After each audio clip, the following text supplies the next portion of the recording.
que eu estaria inteiramente à disposição da Polícia Federal e do Judiciário para prestar qualquer tipo de esclarecimento. Então, foi com muita surpresa que eu recebi hoje a Polícia Federal na minha casa às 6 horas da manhã, com meu filho e minha mãe dormindo em casa, e em que foram apreendidos meu passaporte, os meus 2 celulares e mais um HD que tem coisas da minha vida aqui do Legislativo, enfim, desses últimos 4 anos e meio de mandato. Tenho muita tranquilidade de dizer que o que eu tenho de relação com esse Walter Delgatti é que um dia eu o conheci saindo de um hotel, ele pediu meu telefone, eu dei o telefone, ele a cada momento mudava de telefone, ou então, quando falava, ele apagava as mensagens, não gostava de falar por telefone, sempre queria falar ao vivo, mas foram poucos encontros, acho que 2 encontros, ou 3 no máximo, em que a gente conversou sobre tecnologia. Uma vez ele veio para Brasília, e foi a vez, inclusive, que eu tive que ajudá-lo financeiramente para ele vir para Brasília, porque ele não tinha recurso para vir para cá, em que ele disse que ele teria provas para poder apresentar e teria serviços a oferecer para o partido PL.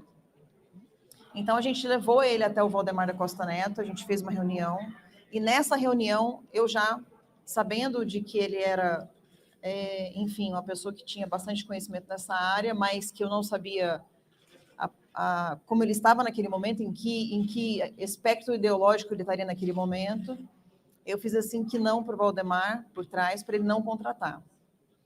Ele ofereceu o serviço de participar de uma espécie de auditoria das urnas eletrônicas durante o primeiro e o segundo turnos. Então, depois disso, como é sabido de vocês, ele foi conhecer o presidente Bolsonaro, porque disse ele que teria muitas informações sobre tecnologia. A conversa foi privada, mas a pergunta que o presidente fez foi se as urnas eram confiáveis, e ele respondeu que nenhum sistema tecnológico é confiável. A partir dali, não houve mais qualquer contato com o presidente Bolsonaro. É mentira o que disseram a respeito do telefone, que eu teria colocado um chip novo e etc. Nunca fiz isso, nunca liguei para o presidente Bolsonaro para falar sobre qualquer tipo de assunto relacionado a isso. Então, a impressão que eu tenho é que estão tentando envolver o presidente, através de mim, pelo fato de eu ser bastante ligado ao presidente. E isso não vai acontecer porque não existe, primeiro, absolutamente nenhuma prova e nada que tenha sido feito a pedido do presidente em qualquer coisa.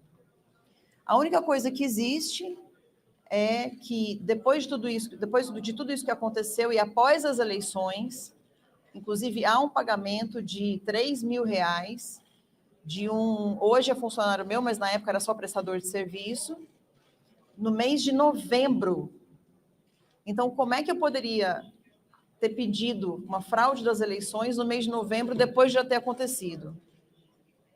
Então, os fatos já provam que as coisas não batem. O que eu tinha contratado, o que eu tinha subcontratado através dele, foi o pedido de uma ligação das redes sociais minhas com o meu site.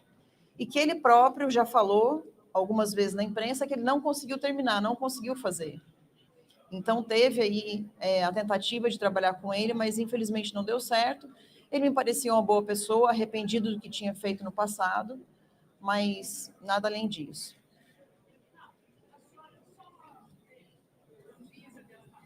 Bom dia.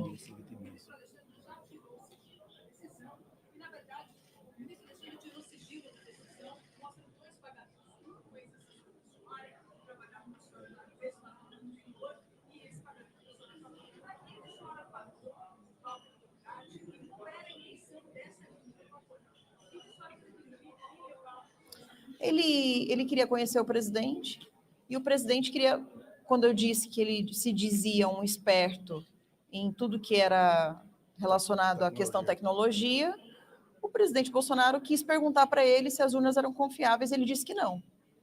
Foi essa a resposta. Absolutamente não. Absolutamente não. Qualquer coisa a respeito de urna eletrônica, de eleição e etc., não teve. Tanto é que os pagamentos são de novembro. Né? E eu não fraudaria as eleições para o Lula ganhar. E nem seria tão barato assim. Então, os pagamentos que houve foram sempre relacionados ao site, para ele fazer melhorias no site, fazer firewall no site e ligar as minhas redes sociais ao site, que ele próprio disse para vocês, todos os jornalistas, está na imprensa, é fácil achar, de que ele não conseguiu realizar essa tarefa, por isso os pagamentos não... Inclusive, eu deveria ter tido até a devolução, porque ele não conseguiu fazer. Mas eu não pedi a devolução, porque ele realmente estava passando por momentos difíceis, e como você vê, são baixos valores, R$3.000. Não existe relação entre esse tipo de valor e o que se diz que eu tenha feito. Então,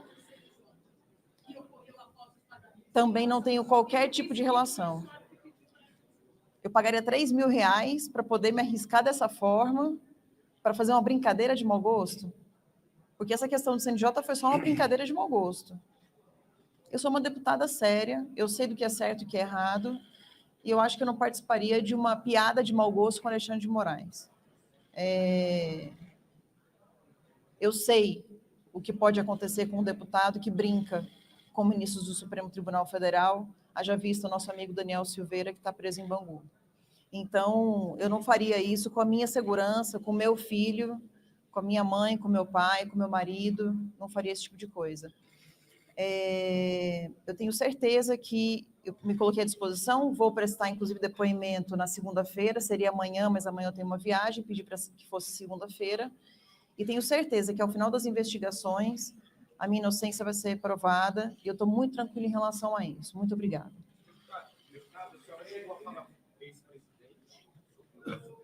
Eu não tenho por que falar, porque ele não teve nenhuma participação sobre isso.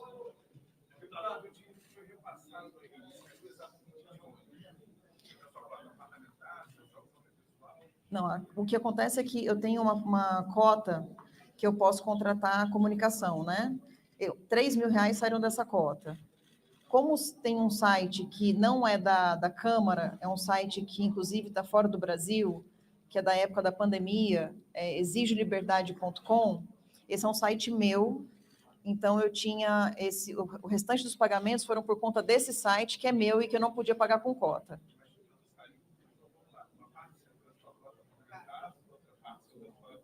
Da minha conta pessoal, isso mesmo.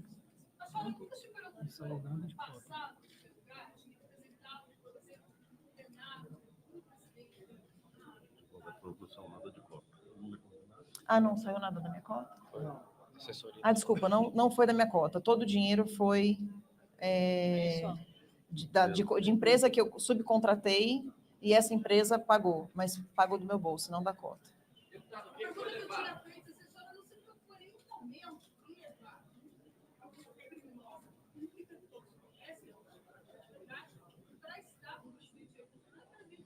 Olha, vocês, jornalistas, foram os que mais exploraram o conhecimento do Delgatti na Vaza Jato. Na Vaza Jato, vocês tratavam o Walter Delgatti como um rei. Era como se ele estivesse salvando a humanidade em ser o responsável pela soltura do Lula. Agora vocês estão preocupados de que eu tenha levado uma pessoa para ver o presidente? Me desculpa, mas a pergunta não faz sentido.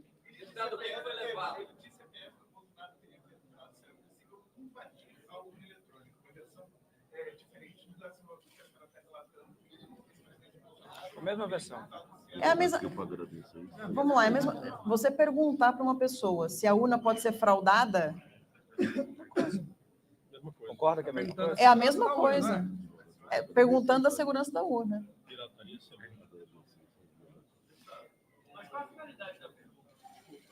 Qual o interesse do presidente Bolsonaro? O presidente quer saber se é possível fraudar ou não. A urna eletrônica e as nossas eleições é o pilar da democracia.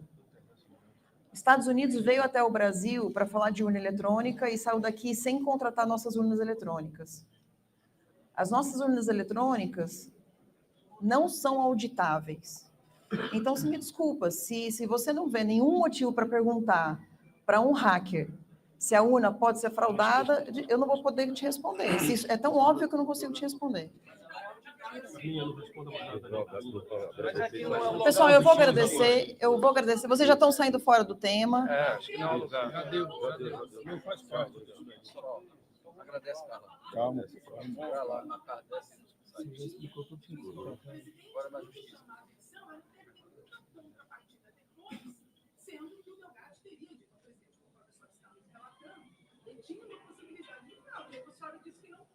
E não houve nada. Não houve nada, por certo, o presidente deve ter ficado com receio de contratar alguém assim. Eu não sei, aí é a cabeça do presidente, mas não houve ninguém trocou contato, só eu tinha o contato do Walter, então não existia um contato entre os dois, e eu acho que vocês estão já fazendo especulações, tentando envolver o presidente numa situação que é minha. Eu digo o seguinte, se houver qualquer coisa relacionada ao Walter Delgatti, é Carla Zambelli que responde. O presidente Bolsonaro não tem absolutamente nada a ver com isso. Muito obrigado, boa tarde. Muito obrigado.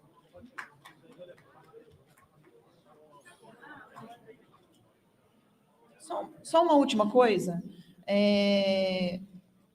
Eu não sofri só a questão da busca e apreensão na minha casa, eu sofri também aqui no gabinete. E no gabinete existe um regulamento aqui da Câmara que diz que o gabinete só pode ser aberto para busca e apreensão se tiver um advogado da Câmara e a Polícia Legislativa. E a Polícia Federal, por ordem do Alexandre de Moraes, abriu meu gabinete sem a presença de nenhuma testemunha.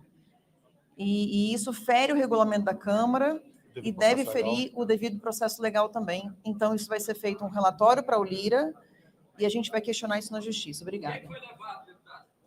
Ela vai saber ainda. Do gabinete, nada. Não tinha nada lá.